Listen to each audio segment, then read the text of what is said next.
ஃபிலிமாலய நேயர்களுக்கு வணக்கம். நான் உங்கள் பத்திரிகையாளர் RS கார்த்திக், நறுகுல சக்தி சரவணன். வணக்கம். நாங்கள் ரெண்டு பேரும் இன்னைக்கு இந்த வீடியோவில் பார்க்க இருக்கிற படம் மார்கன்.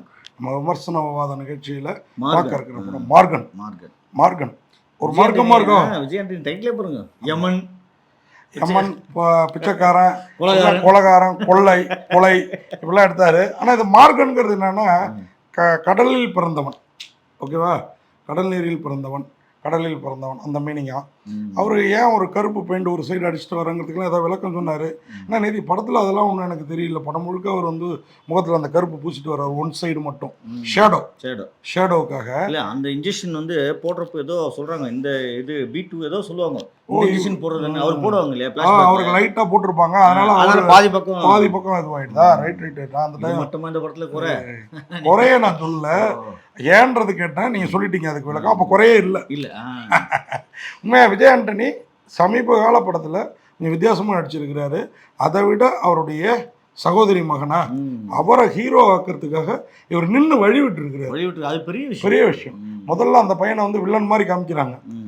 அதாவது அவங்க லுக்லாம் பார்த்தீங்கன்னா ஒரு லுக்கு எல்லாம் மொட்டை அடிச்சுட்டு ஒரு மாதிரி இருக்காப்புல, சைக்கோ மாதிரி இருக்காப்புல. ஆனால் அவன் பார்த்தீங்கன்னா ஒரு நீச்சல் வீரர். எப்படி நீச்சல் வந்ததுன்னா, சின்ன வயசில் கிணத்துல தவறி விழுந்துடுறான்.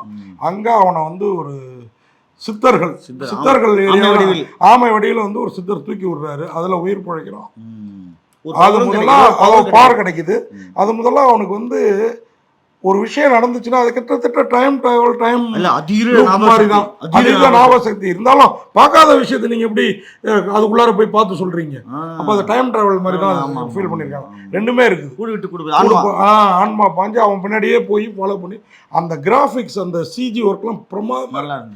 தனிக்குள்ளாரே இருந்து வெளியில வந்து அந்த லுக்லயே அவன் போறது வர்றது. ஆனா இந்த கிரைம் இன்வெஸ்டிகேஷன்லாம் இது தேவையான தான் நமக்கு தோணுச்சு. அப்படி அதான் தலைவா, எல்லா படத்தையும் நம்ம இப்படிதான் இருக்கணும்னு பார்க்க கூடாது. சில படம் இதுல வந்து கொலையெல்லாம் இருக்கு, ஆனா அந்த கொலைகாரன் இதுலலாம் இருந்த அளவுக்கு ரத்தம் தெரிக்கல. அந்த விதத்துல நம்ம வந்து பாராட்டணும்ல. விஜய் ஆண்டனியும் செட்டில்டா நடிச்சிருக்கிறாரு. சில படங்கள்ல அவர் நடிக்கிறது ரொம்ப செட்டில்டா இருந்தது. 5 நிமிஷம் 10 நிமிஷம் அந்த சைட்ல கருப்பு மேக்கப் போட்டதுனால வேணும் தெரியல. விஜய் ஆண்டனி சில சமயத்துல நடிக்கிறாரு, நிஜத்திலேயே அவரை பார்த்தா கொஞ்சம் நடிக்கிற மாதிரி இருக்கும். ஆனா அந்த படத்துல நடிப்பே ரியலா இருக்கு. அந்த போலீஸ் ADGP-யா வராரு, வந்து துப்பறிய இறங்குறாரு. சமுத்திரகண்ணி ஃபைலை தூக்கி இவர்கிட்ட இருந்து பிடிங்கி, நம்ம அவரும் ஒரு நடிகர் தான், அவர் சார் நான் சார் அப்படின்றாரு. இரியா கூடரியா அப்படின்னா அவர் வெளில போயிடுறாரு. ஒரு கதாநாயகி இவருக்கு ஹெல்ப்புக்கு வருது, அந்த பெண் போலீஸ் பிரிகிடா அந்த யூடியூபர்ல அவங்க ஹெல்ப் பண்றாங்க. அழகா இவர் அவங்க கூட டிராவல் ஆகிறாரு. ஃபுல்லாக அந்த இன்வெஸ்டிகேஷனு ஒரு கட்டத்துக்கு மேலே இவருக்கு கேஸ் நவர மாட்டேங்குது. யார் கொண்டா? கொலைகேஸ் தான். ஒரு காலனிக்குள்ளார ஒரு பொண்ணை கொள்றாங்க, அது கண்ணகரேர்னு மாற்றி தூக்கி போட்டு போகிறான். அடுத்து ஒரு பெண்ணு பார்த்தா இவருக்கு ஃப்ளாஷ்பேக்கில் இவரு பொண்ணு அந்த மாதிரி பண்ணியிருக்காங்க பாம்பேயில். அந்த பசங்களா மெடிக்கல் காலேஜில் எல்லாமே ரேக்கிங்கிற பேரில் ரேக்கிங் பண்ண இவர் துப்பறிஞ்சிட்டு. எனக்கு அங்கே மட்டும்தான் ஒரு சின்ன லாகு. கண்டுபிடிச்சிட்டாரு இவன் பழைய குற்றவாளி, இவன் மெடிக்கல் ஸ்டூடெண்ட்டே இல்லைன்னு 2 வருஷமா அந்த காலேஜ் தெரியணும்னு. இதை யாராவது வீடியோவில் காட்டி அவனை பிடிக்கிறதுக்கு போவாங்களா? அவனுங்களே துப்பு கிடைச்சாலும் துப்பிட்டு ஓடுறவனுங்க. நேராக போய் பிடிக்கணும்ல, பொண்ணை ரேக்கிங் பண்ண விட்டுட்டு நேராக போய் அங்கேயே பிடிச்சிருந்தா இந்த கொலைலாம் நடந்திருக்காது. ஏன் விட்டாருங்கிறது தெரியல. அப்படி விடாம இருந்தா கதை இருந்திருக்காது, அதனால விட்டார் போட்டிருக்குது. இந்த ஒரு லாஜிக்கு தான் எனக்கு இடிச்சு. ஒரு லாஜிக். அதுக்கப்புறம் வந்து அவன் ஸ்விம்மிங் பூல்ல பார்த்தீங்கன்னா தூண்டி விட்டா நீ 1000 லாஜிக் சொல்லி இல்ல இப்போ அந்த ஸ்விம்மிங் பூல்ல அவன் வந்து பாத்தீங்கன்னா அவன் வந்து ஒரு செல்போன் அங்க வைக்கிறான். இந்த ஏன் கோச் அந்த செல்போனை திருடிட்டு போயிட்டு திருப்பி கொண்டு வந்து வைக்கிறார், திருப்பி கொடுக்குறாருன்றது தெரியல. இல்ல அந்த கதைக்கும் அந்த இதுக்கு ஏதாவது சம்பந்தம் இல்ல இவனை லேட் பண்றதுக்கு, இவன் தங்கச்சியோட தொடர்பு கொள்ளாம இருக்கிறதுக்கு. அது கரெக்ட். இவன் யாருங்க? ஏன் இவன் கோச் நல்ல கோச் தானேங்க, எதுக்கு அவன் திருடணும்? கோச் வேலை போயிருப்பாரு, நம்ம எடுத்துக்கணும். அந்த இடத்துல வேலை போய் எடுத்துக்கலாம், நம்மளே எடுத்து மாதிரி பல இடத்துல நம்மளே எடுத்துக்க வேண்டியதுதான். சார் இன்னைக்கெல்லாம் கூட நாங்கள் அல்ட்ரா மாடர்னா திரைக்கதை அமைச்சு கொண்டு வரோம், நீங்க அதுக்குள்ளார ஃபிட் ஆக மாட்டேங்கிறீங்களே. இல்லைன்னா படம் 3 மணி நேரம் இருக்கு, 2.5 மணி நேரம் இருக்கு. அவனா ஒருத்தன் அடிச்சுட்டு போனானா இந்த முக்குல போத்துல பிடிச்சிருக்காங்க. ஏன்னா அத்தினி கேமரா. ஆனா இது வந்து நான் சொல்றாங்கல்ல, கேமரா மெட்ரோ ரயில் வேலைக்காக கேமரா எல்லாம் கழட்டி வச்சிருக்காங்க அப்படின்னு ஒரு டயலாக் வருது. கார் தெரியுது, கார் நம்பர் தெரியுது. அப்ப அந்த கார் நம்பர் தான் போலி, ஃபேக் இல்ல, ஃபேக்.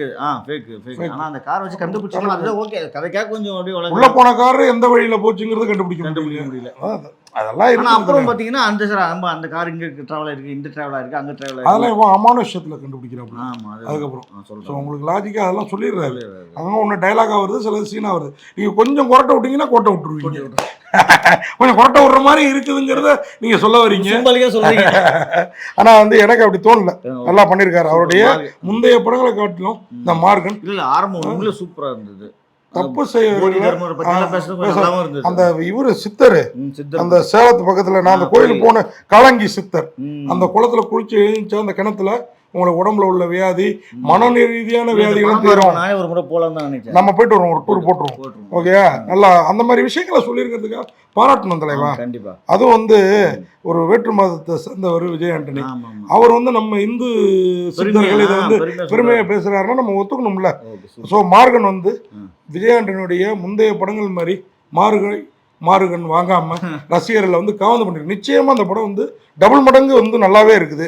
இதுல வந்து டெக்னீஷியன்ஸ் ஒரு லிஸ்ட் பார்த்துருவோம்.